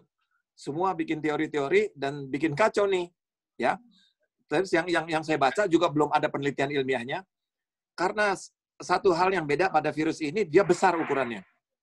Jadi pada kain-kain kalau dia 3 lembar itu sudah cukup. Walaupun kain biasa, walaupun kain jilbab atau apa ditutup 3 lapis sudah cukup. Ya, untuk pasien, untuk yang di luar. Tapi kalau pada di rumah sakit kayaknya harus lebih kuat lagi. Kemudian mungkin untuk Pak Imam ya. Virus itu tadi udah dikatakan sama Dr. Sony, virus itu karena dia sangat sederhana, dia cepat sekali berubah. Ya, kata Dr. Sony itu anaknya aja udah berubah tuh. Karena itu virus itu sangat susah dibuat vaksinnya. Vaksin untuk HIV itu tahun 2000 ya. HIV 20 tahun, HIV itu sampai sekarang nggak bisa tahu virusnya. Apakah dokter nggak bikin vaksin? Bikin vaksin. Tapi begitu vaksinnya selesai dalam waktu setahun, 6 bulan kan harus dicoba dulu pada hewan, pada manusia. Begitu 1 tahun, udah beda lagi. Nggak kepake. Jadi semua itu yang tadi kita bicarakan, SARS, MERS, kemudian flu babi, flu burung, tidak ada satupun vaksinnya. Karena dia berubah. Jadi tidak ada vaksin dan tidak ada obat. Memang untuk virus itu hanya mempertinggi daya tahan tubuh. Mempertinggi daya tahan tubuh supaya kita jangan mati. Ya, dan pada ini bahkan sekarang tidak ada gejala. Karena itu kadang-kadang kalau anak-anak muda bilang gini, udah orang mah teu naon, anu pae kan kolot-kolot bae gitu. Jadi mereka tenang-tenang di jalan. Mereka nggak tahu virus itu nempel ke bapaknya mati. Nempel ke neneknya mati gitu. Dia nggak mati, tapi orang tercinta dia banyak yang mati nanti gara-gara dia. Itu yang harus dipikirkan. Jadi egonya harus dihilangkan. Ya, jadi obat, dan saya pikir obat dan vaksin tidak akan ada. Sekarang WHO sudah mengumumkan ada sekitar 20 calon vaksin yang dibuat sama orang. Ya, kita lihat saja. Tadi kata Dr. Sony kan anaknya sudah beda lagi. Jadi kelihatannya sih vaksin-vaksin kita tidak bisa menggantungkan obat dan tidak bisa menggantungkan vaksin. Yang caranya hanya satu, bagaimana supaya si virusnya tidak pindah. Itu saja, supaya tidak menular ke tempat orang lain. Itu distancing dan itu masker, cuci tangan. Mungkin yang tentang Pak Saib, mungkin Dr. Sony. Ya, terima kasih. Saya mungkin mencoba menjawab juga yang Pak Yudi. Yang saya pakai masker ini masker standar Kemenkes, karena pesanan dari Kemenkes ini. Standar Kemenkes, karena pesanan Kemenkes untuk dibagikan. Ini dari jamaah yang punya produksi, jamaah Astana Anyar. Itu N95 ya? Bukan, Dok. Ini kain. Ini kain. Jadi baru dipesan kemarin dari Kemenkes, pesan ke salah satu jamaah Persis pemuda yang memang membuat konveksi. Nah, penggunaan masker ini, jadi berdasarkan penelitian sebetulnya atau pengalaman, 2013 itu mencegah orang sehat memang menghadapi droplet virus. Jadi dia turun 3 kali lipat.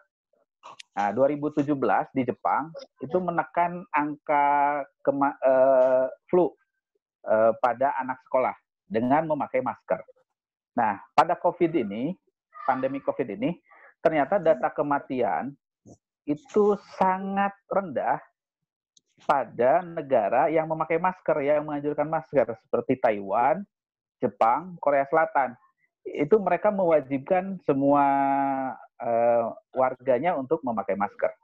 Tapi kita lihat yang Italia, Spanyol, Amerika itu tidak mewajibkan pemakaian masker, sehingga angka kematiannya juga sangat tinggi, angka penularannya juga sangat tinggi. Nah, fungsi masker sendiri sebetulnya dia menahan virus di bagian dalam. Kalau orang yang sakit, dia akan tidak keluar si virusnya. Nah, sehingga jadi mengurangi penyebaran kepada orang lain.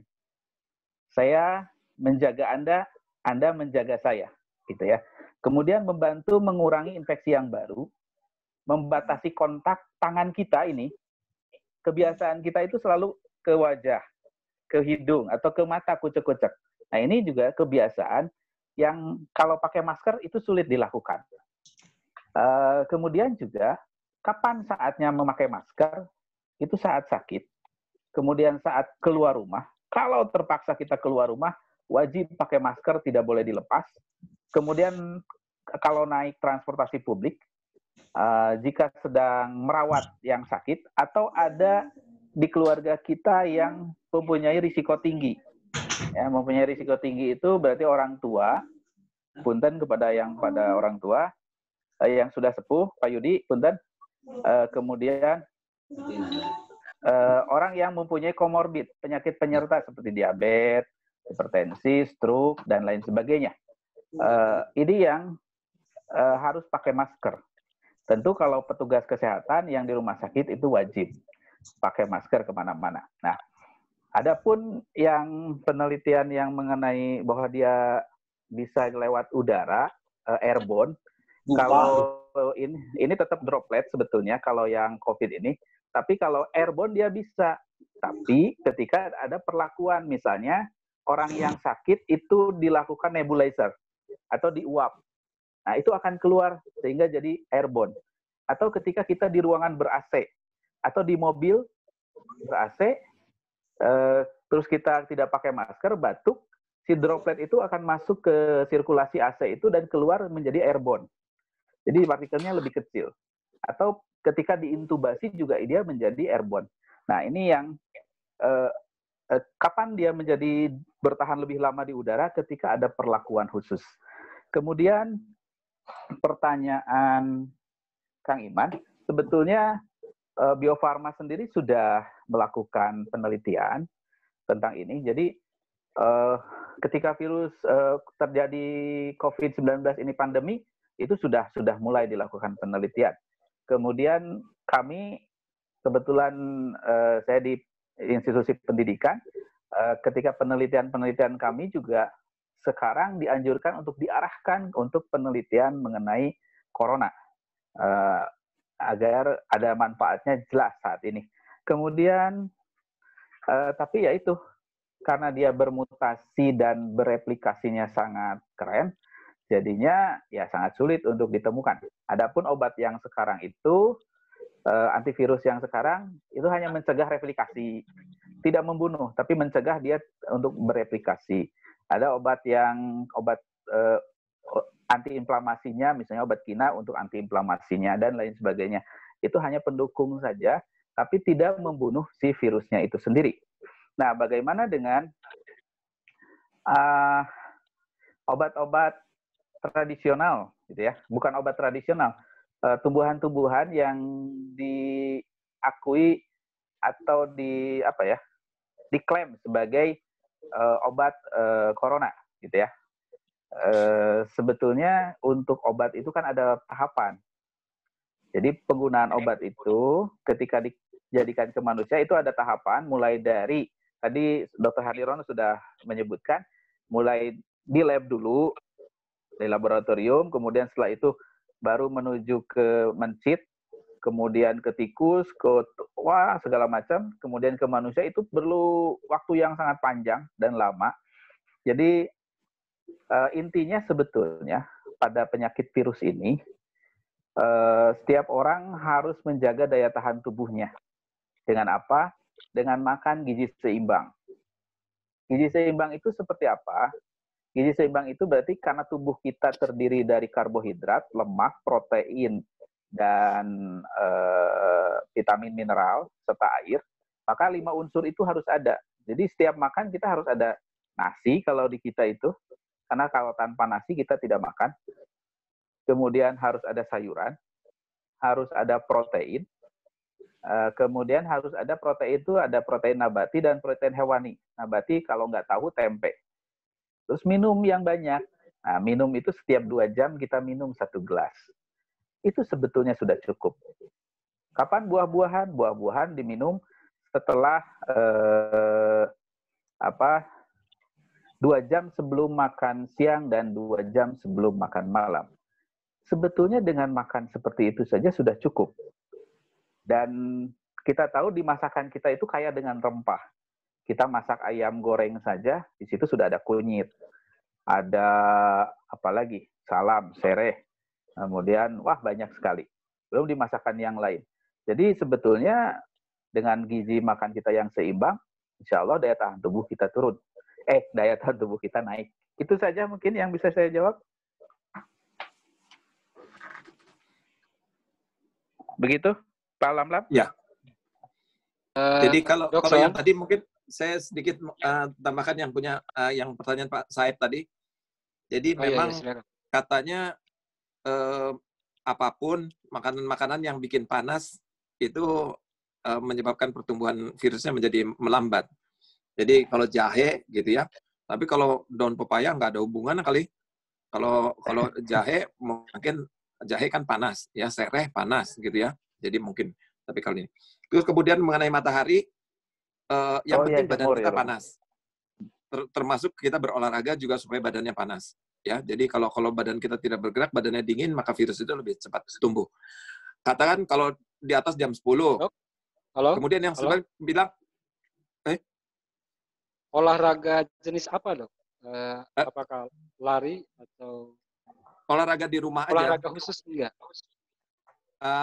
Asal membuat kita panas saja. Jadi olahraga apapun yang meningkatkan peredaran darah dan jantung, menyebabkan suhu tubuh kita meningkat. Jadi itu olahraga apapun juga, ya.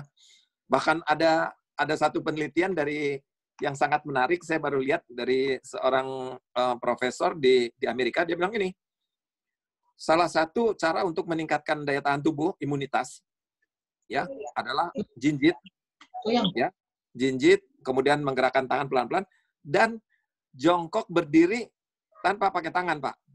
Dan itu kita lakukan pada waktu sholat. Coba mulai, kalau lutut kita tidak bermasalah, pada waktu kita berdiri, pada waktu sholat kita berdiri, jangan memegang lutut, ya, karena pergerakan otot itu katanya meningkatkan imunitas. Itu ya kita tidak ada salah. Jadi mungkin harusnya orang Muslim karena kita sholatnya teratur, sholat kita benar, mestinya kita juga ada daya tahan tubuh. Mungkin dari saya. Terima kasih. Ya. Tambahan mungkin untuk yang moyan. Jadi berjemur itu kalau di Sunda itu wanci hanut moyan, Ustaz Saib. Jadi wanci hanut moyan itu antara jam 9 jam 10 waktu duha gitu ya. Antara jam 9 jam 10, dan itu disepakati juga oleh Persatuan Dokter Kulit ya, spesialis kulit. Itu antara jam 9. Berapa lama moyannya? Itu tidak lama sebetulnya berjemurnya. Hanya 15 menit atau paling lama juga 30 menit. Gitu ya. Nah, kenapa harus berjemur atau panas? Karena dari literatur yang dikeluarkan WHO disebutkan bahwa si virus corona ini mati oleh sinar ultraviolet. Jadi sebetulnya pertentangan di luaran ini karena untuk meningkatkan daya tahan tubuh, ini untuk tulang, itu kita singkirkan dulu saja. Kita moyan itu untuk membunuh kuman virusnya saja. Itu mungkin. Jadi, tapi yang paling baik sebetulnya, kalau menurut Perdoski, itu Persatuan Dokter Kulit, itu wanci hanut moyan. Jam 9 sampai jam 10. Itu mungkin. Ya baik, Dr. Hani maupun Dokson, ini ada satu pertanyaan yang terlewat. Apakah virus corona ini Amerika atau tidak? Dan untuk Dokson, ini pola makan kan ini karena namanya Sony Ramdhani, ini kan sebentar lagi mau Ramadan nih. Pola buka, pola sahur. Oke. Ini harus dijelaskan. Oke, makan langsung saja ya. Jadi makan ketika saum bagaimana? Ya tentu 2 kali. Jadi tidak tetap 5 kali gitu ya. Jadi makan ketika Ramadan itu tetap 2 kali. Jadi saat berbuka dan saat sahur. Nah, apa yang harus kita lakukan? Tetap makannya gizi seimbang.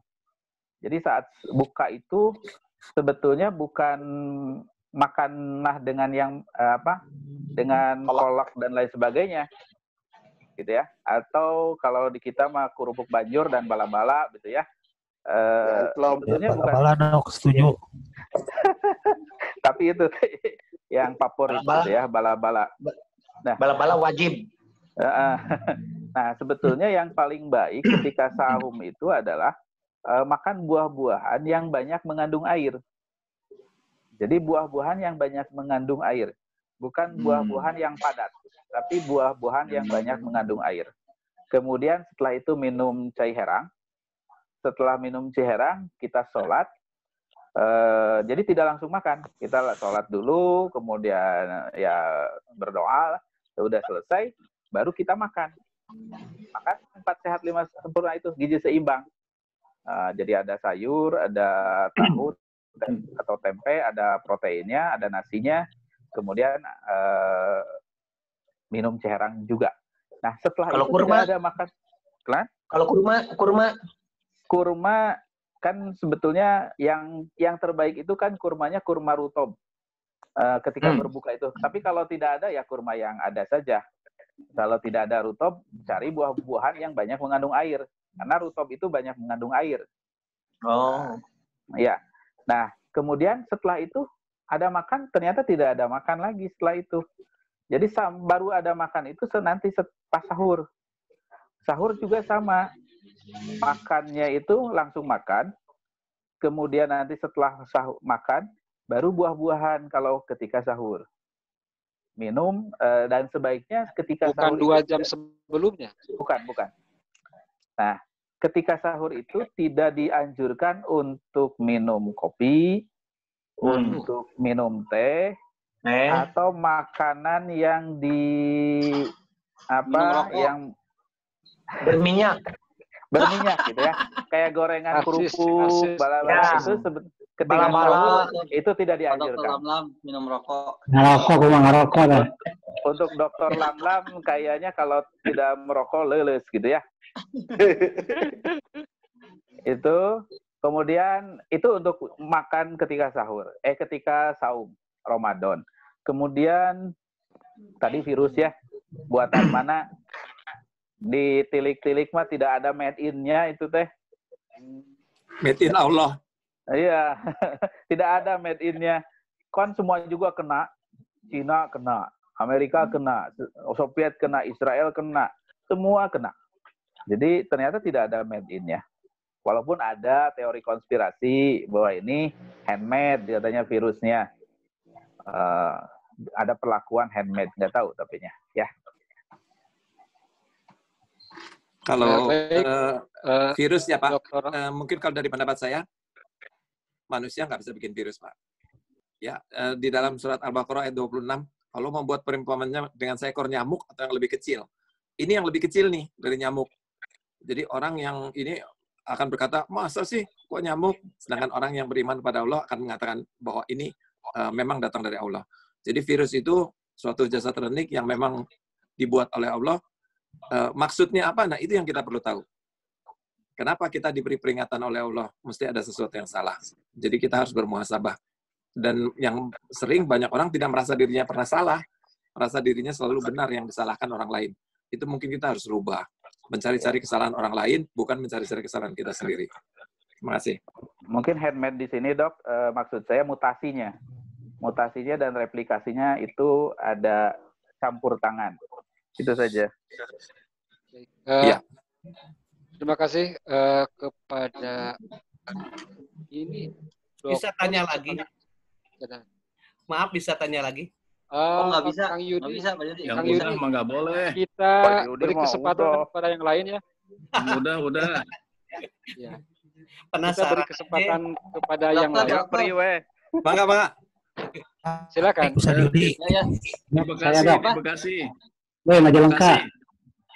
Silakan. Kang Yang mana? Kang Eka dulu. Kang Eka dulu. Majalengka lah ya.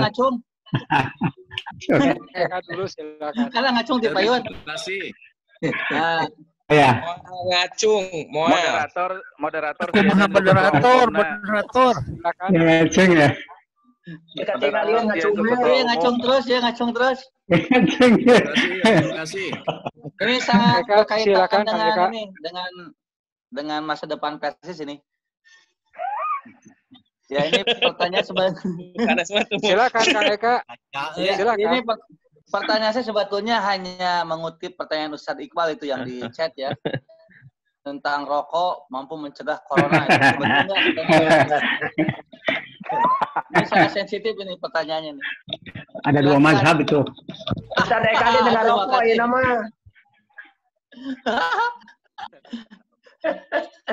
Ya, Itu cukup yang itu aja pertanyaan itu aja. itu yang jawabnya Kiai Aceng mesti kalau soal rokok. Lanjut. Udah Kang. Ya, terima kasih, terima kasih. Kang Fajar dari Majalengka. Saya yang dari Majalengka. Majalengka mau Seracep. Acep ini. Ustaz Seracep. Iya. Acep pakai C. Oke, saya ya. Iya, silakan. Ya, terima kasih Pak Dr. Sony dan ya dua narasumber. Ini yang sekarang lagi di mall, insya Allah biasa diwalar lah. Sekarang ini kan kita harus menjaga imunitas ya, tapi di tengah-tengah itu juga sangat rentan secara psikis, Dok. Jadi sekarang ini kan orang batuk sakit langsung curiga. Rasa pusing sedikit langsung curiga. Nah, ini mengatasi perasaan psikopid sekarang itu ya. Nah, ini justru itu yang sekarang malah di masyarakat. Nah, ini ya. Jadi bagaimana kita mengatasi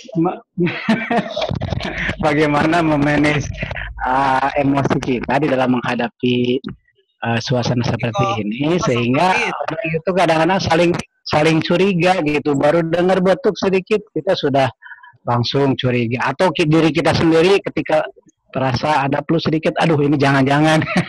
Jadi akhirnya ada rasa takut yang berlebihan. Nah, ini gimana, Dok? Ya, Nohan. Ya, Nohan itu aja lah. Ya, Waalaikumsalam. Baik, terima kasih Ustadz Acep. Lanjut kepada penanggap yang lain. Saya undang dua penanya lagi. Yang sudah bertanya, saya kira tidak diizinkan lagi bertanya ya. Dr. Irfan. Tapi kalau semuanya pertanyaannya penting bagaimana? Halo? Kalau pertanyaannya penting dan lebih menukik ke masalah yang Ya, berhubungan beri kesempatan yang lain atau Kang. Orang lain punya dititipkan kepada yang lain aja Yudi. Sok nih. Dr. Irfan. Saya boleh tuh Ustaz Iman lah. Japri we Japri atuh. Japri kan usane saya dititipkan. Dan Pak Isal ya mau tanya. Ya, semohon. Terima kasih. Ustadz Muhammad Faisal, silakan dari Bekasi ya. Semohon. Enggak. Tiasa. Silakan, Ustaz. Silakan. Ya. Ini melanjutkan tadi yang disampaikan moderator soal mazhab dalam kedokteran ini teh. Sepertinya kalau antara Dr. Hanirono dengan Dokson mah mazhabnya mazhab sama ini ya. Ada Syafi'i sama. Mazhab Syafi'i. Tapi di luar sana banyak juga itu mazhab-mazhab yang lain yang pendapatnya beda gitu ya. Ini mazhab sehingga Unpad. ada ya mazhab beda Yingxianan gitu dah. Beda universitas. Gitu kan. Aya nu mazhabna mazhab menganggap enteng tak gitu tah. Ya. Sehingga pantas sepertos Dokson pernah nulis itu soal gegeran kan. Naon teh nu disampaikan langsung diikutin cenah tah. Nah, ini yang tolong buat para dokter juga mungkin ya harus rada apa ya? Ari urang makan aya Dewan Hizbah merenya diteliti deui teh soal hadis-hadisna tah. Kumaha tah ari eno begitu banyak pendapat-pendapat. Ya seperti contoh misalkan itu ada dokter yang sedang ngetop juga di media sosial kan. Sekarang banyak artis tuh yang mengungkap dia tuh ya mengatakan bahwa virus corona itu sudah ada dari tahun 200 sebelum Masehi cenah. Oh hebat kan? Terus yang menyebabkan kematian itu bukan virus corona cenah. Tapi karena data menyebutkan banyak yang mati itu karena sakit bawaannya itu gitu ta. Jadi jangan takut dengan virus coronanya. Nah itu yang seperti itu. Nah itu satu. Yang kedua, sekarang juga banyak ya ahli-ahli itu seperti ahli virus, virolog, terus ada epidemiologi yang menghitung kira-kira sampai kapan ini akan habisnya virus ini. Sehingga kan diperkirakan katanya sampai mungkin ya 4 bulan yang akan datang baru bisa selesai itu tak. Belum pakar statistik gitu. Belum pakar matematika ta. Nah, jadi orang teh kudu milu nu mana gitu ta, gitu kan. Jadi bingung. Belum ya memang di antara kita sendiri ya kan bicara masalah hukum-hukum yang berkembang terakhir ini saja sudah begitu banyak pendapat termasuk di internal kita apanya nah gitunya. Apalagi berkaitan dengan masalah fatwa-fatwa kedokteran ini. Nah, ini yang mungkin tugas dokter ini yang harus bisa menenangkan gitu ya. Jadi jangan tambah panik nanti dengan begitu banyak mazhab-mazhabnya itu ya. Ulah jadi loba teuing nu gehgerannya doksonnya. Iya. Iya. Maka Giwaler. Ya, baik. Terima kasih Ustaz Muhammad Faisal dari Bekasi. Satu penanggap lagi saya kira saya beri kesempatan Dr. Irfan. Kang di Banten, Kang di Banten. Dr. Irfan Banten. Silakan. Yes, di Dedi di Banten. Di Dedi Banten. Di Serang. Bismillahirrahmanirrahim. Di sekarang kan banyak fenomena ketika korban yang meninggal corona itu mau dimakamkan dan banyak videona atuh videona kan ngarah katingal saha. Oh siap itu siap. Lihat videona di tah. Terus Kang Ustadz Dedi ini ya dari Banten. Ya, Humas Sigap, PB Banten. Belum muncul videonya. Share video. Kirain makhluk gaib. Nah, sekarang kelihatan. Silakan Kang Dedi. Yang mau ditanyakan ini terkait virus corona yang menyebabkan kematian dan si korban ini meninggal. Itu si virusnya masih bisa kemungkinan hidup di jenazah itu atau ikut mati juga, Dok? Ini terkait fenomena pemakaman jenazah yang positif corona dan ditolak oleh warga. Dan di Serang pun kan sudah ada yang korban meninggal dan itu juga sempat ada penolakan dari warga. Mungkin itu aja. Terima kasih. Ya, terima kasih. Baik. Terima kasih Kang Dedi. Saya silakan kepada dua narasumber untuk memberikan. Mungkin saya dulu ya Pak ya. Bangga Dok. Untuk Ustadz Acep, ini pendapat pribadi aja. Jadi masalah stres itu WHO sudah menentukan bahwa stres itu yang paling tinggi bukan pada pasien, bukan stres bukan pada masyarakat. Tapi stres pada petugas kesehatan. Jadi petugas kesehatan itu udah kerjanya nggak ada berhenti, orangnya makin lama makin sedikit, yang mati makin banyak, APD-nya tidak mungkin tidak cukup, nggak diganti. Jadi yang paling stres itu adalah petugas kesehatan. Tenaga medis ya. Jadi pasien juga sama. Jadi kita biasanya menyampaikan bahwa sama seperti yang dikatakan Kiai Aceng tadi, bahwa kan kita nggak perlu takut, kan kita takutnya kepada Allah bukan pada mati, ya. Tapi kita harus berhati-hati. Kalau ada kesulitan ya kita harus menjaga diri, dan kalau kita Muslim kita tahu bahwa kalau kita mati dalam peperangan melawan virus ini itu termasuk mati syahid. Jadi yang penting adalah kita harus jelaskan kepada mereka bahwa stres itu menurunkan imunitas. Itu jelas sekali. Ya. Semua penyakit itu pasti mulainya dari stres. Dan stres itu, lawan kata dari stres adalah ikhlas. Jadi bagaimana cara orang stres, kita ajarkan mereka sekuat-kuat untuk bisa ikhlas. Kalau mereka bisa ikhlas, dia tidak akan stres. Ya, jadi lawan dari stres itu harus dibelajarkan untuk menjadi ikhlas, menjadi orang yang mukhlis. Ikhlas dan sabar. Ya, itu. Jadi mungkin itulah yang kemudian Pak Ustadz Faisal ya jelas itu memang ini virus ini namanya new corona. Kenapa corona tadi kata Kiai? Karena corona itu matahari, jadi dia bentuknya seperti sinar matahari ya, dengan tentakelnya. Nah, dia new, jadi dia berubah terus, baru terus. Jadi sebenarnya kita semua tergagap-gagap karena ini sesuatu yang baru yang tidak ada datanya gitu. Ternyata yang kita teori-teori kita berbeda. Ternyata obat-obat yang dipakai pada SARS, pada MERS ternyata beda. Jadi semua berbeda ya. Jadi nggak bisa disamakan. Jadi memang kalau kita seperti di agama ada deonisbat misalnya atau ada tim gitu, ini ilmunya baru, jadi nggak ada yang punya pengetahuan tentang itu ya. Karena itu banyak orang membuat teori-teori sendiri dan itu bikin bingung ya. Yang paling penting kita takut pada Allah saja, tapi kita berhati-hati ya. Kita tahu tadi bagaimana supaya dia tidak menyebar dan sebagainya. Mengenai obat-obatan seperti itu obat-obat Asitromisin dan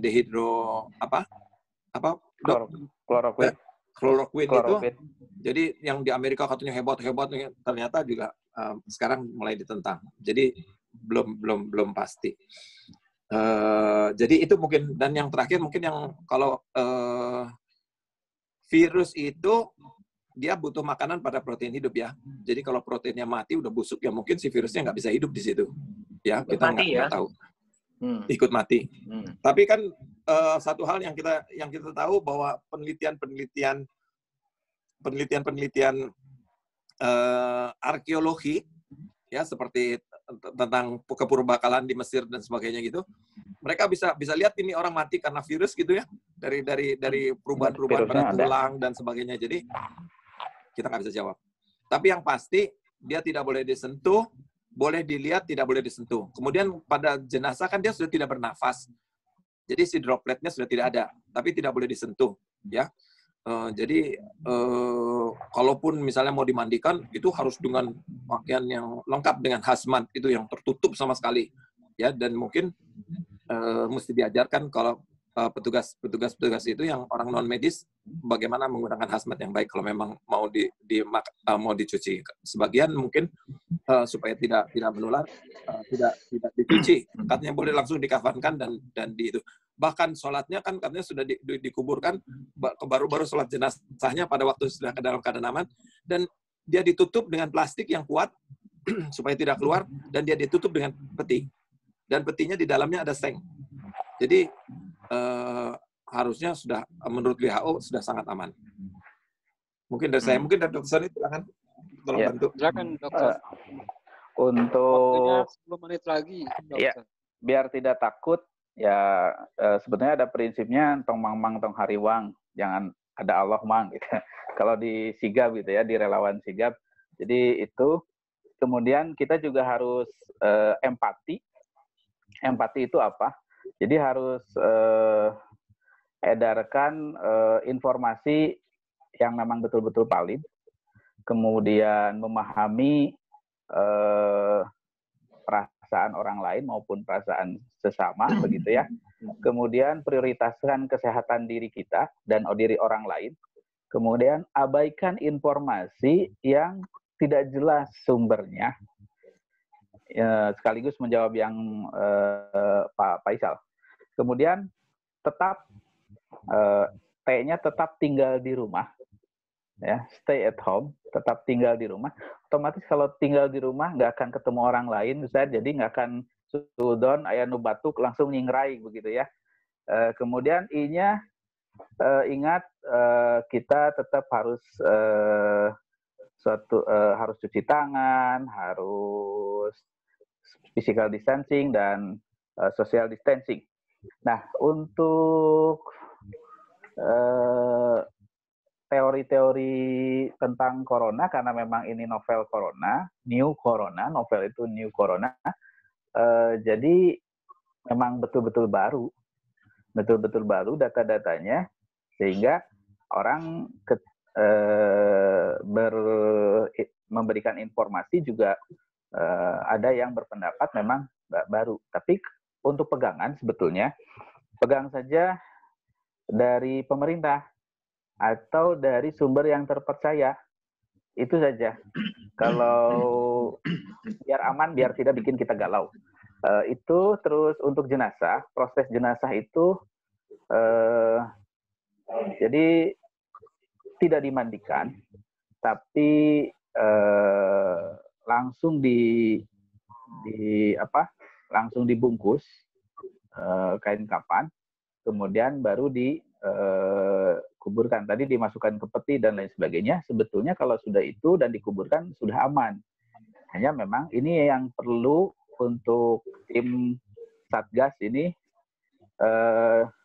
Kang Deddy juga termasuk tim Satgas gitu ya, di Banten. Jadi perlu sosialisasi, edukasi mengenai ini kepada masyarakat. Jangan sampai di stigma, baik stigma terhadap jenazah korban pandemi begitu, maupun stigma terhadap tenaga kesehatan.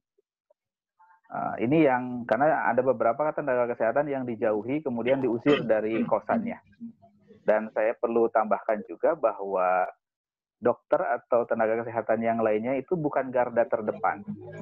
Garda terdepan itu adalah masyarakat semua yang ada di luaran. Dokter itu garda terakhir, pertahanan terakhir. Kalau pertahanan terakhirnya jebol, dah tidak ada lagi pertahanan, berarti. Nah, pertahanan yang di awal itu di masyarakat.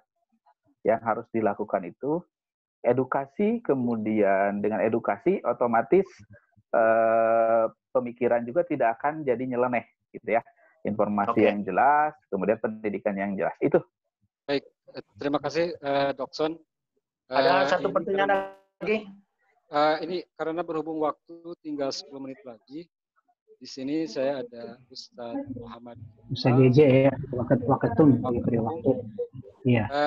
Ini mohon maaf, saya bertindak sebagai moderator harus mengatur waktu. Kepada Ustadz Iqbal saya beri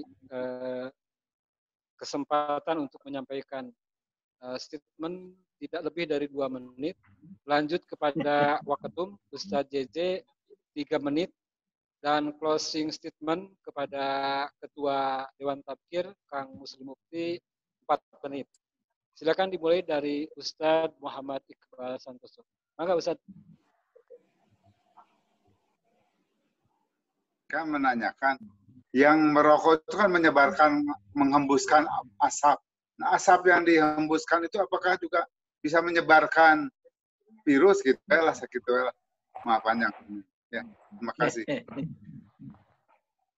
Baik Ustaz, terima kasih. Kang JJ, waketum, silakan. Oh, terima kasih moderator, terima kasih narasumber, terima kasih Ketua DT dan seluruh asatidzah.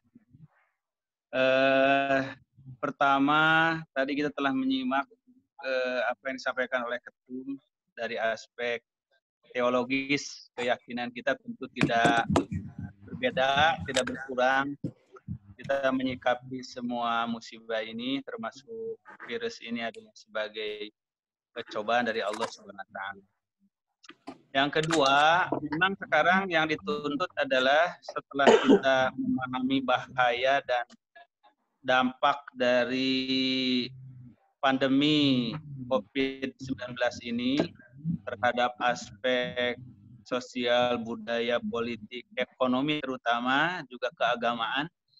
Tentu yang bisa diambil perannya oleh kita sebagai aktivis ormas itu adalah aspek edukasi keagamaan. Bagaimana nilai-nilai keagamaan ini lebih dalam memberikan tawaran solusi terhadap kesulitan yang sekarang sedang merebak dengan wabah ini. Nah, yang ketiga juga memang kita ini kan wabah bukan lokal Jawa Barat, bukan lokal DKI, tapi menasional bahkan mendunia. Karena itu yang harus dipikirkan juga adalah bagaimana menjalin kerjasama dari semua unsur NGO ini yang ikut berperan mempercepat terhentinya pandemi dan mempercepat tersosialisasikannya kesadaran masyarakat dalam menjaga physical distancing. Nah, dalam hal ini maka Satgas, dalam hal ini Dr. Sony mungkin juga harus dihubungkan dengan Satgas MUI nasional.